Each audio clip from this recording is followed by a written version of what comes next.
Assalamualaikum warahmatullahi wabarakatuh. Salam dan bahagia Bapak Ibu Guru.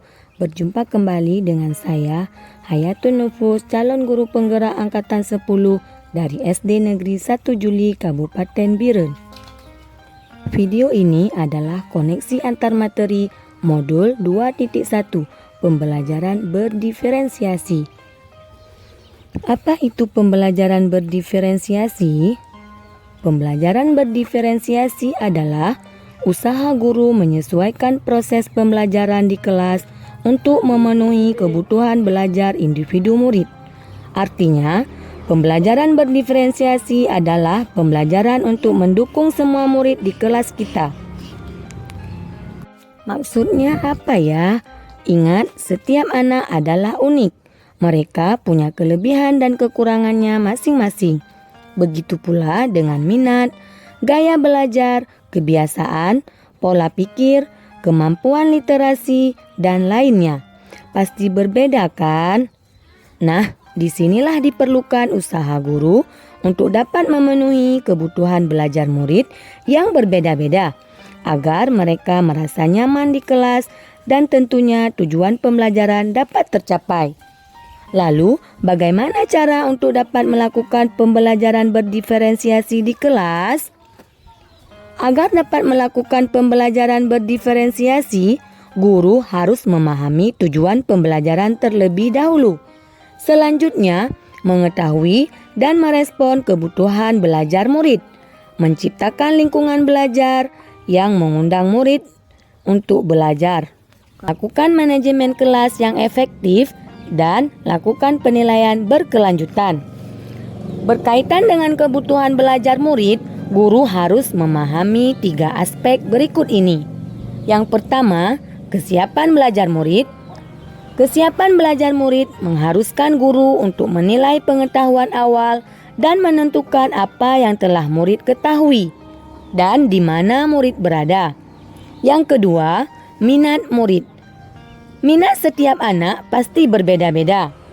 Minat adalah salah satu motivator penting bagi murid untuk terlibat aktif dalam proses pembelajaran. Dan yang ketiga, profil belajar murid. Profil belajar murid berkaitan dengan lingkungan, budaya belajar, gaya belajar, dan kecerdasan menjemuk yang berbeda-beda antara satu anak dengan anak lainnya. Kebutuhan belajar murid dapat diidentifikasi berdasarkan cara-cara berikut ini. Mengamati perilaku murid-murid, mengidentifikasi pengetahuan awal, mereview dan melakukan refleksi terhadap praktik pengajaran, berbicara dengan guru murid sebelumnya, dan membaca rapor murid di kelas sebelumnya, atau tugas menggunakan penilaian formatif dan diagnostik. Strategi untuk mendiferensiasi pembelajaran bisa dilakukan dengan cara yaitu diferensiasi konten, proses, dan produk. Guru dapat memilih salah satu atau kombinasi dari ketiganya. Diferensiasi konten berkaitan dengan apa yang kita ajarkan, seperti materi, konsep, atau keterampilan yang perlu dipelajari berdasarkan kurikulum. Diferensiasi konten bisa dilakukan dengan membedakan pengorganisasian atau format penyampaiannya, bukan mengubah atau menurunkan standar kurikulum ya. Diferensiasi proses dapat dilakukan dengan kegiatan yang memungkinkan murid berlatih dan memahami konten dengan cara membedakan proses yang harus dijalani oleh murid. Dan diferensiasi produk berupa bukti yang menunjukkan apa yang murid telah pahami dengan cara membedakan atau memodifikasi produk sebagai hasil belajar murid, hasil latihan, penerapan, dan pengembangan apa yang telah dipelajari. Lalu, adakah keterkaitan antara modul pembelajaran berdiferensiasi dengan modul-modul yang lain? Tentu saja ada. Untuk dapat melakukan pembelajaran berdiferensiasi, maka guru harus berusaha memenuhi kebutuhan belajar anak sesuai dengan kodrat alam dan kodrat zaman. Berdasarkan filosofi Ki Hajar Dewantara. Dalam melakukan pembelajaran berdiferensiasi, seorang guru penggerak harus berpihak pada murid, reflektif, mandiri, kolaboratif, dan inovatif untuk menciptakan pembelajaran-pembelajaran berdiferensiasi.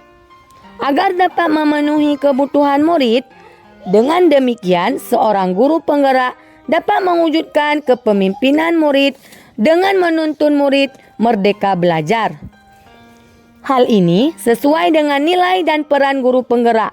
Selanjutnya, pembelajaran berdiferensiasi dapat menjadi salah satu strategi untuk mewujudkan visi guru penggerak yang berpihak pada murid. Dan dalam pelaksanaan pembelajaran berdiferensiasi, antara guru dan murid harus ada kesepakatan kelas terlebih dahulu agar proses pembelajaran dapat berjalan dengan baik sesuai dengan nilai-nilai budaya positif.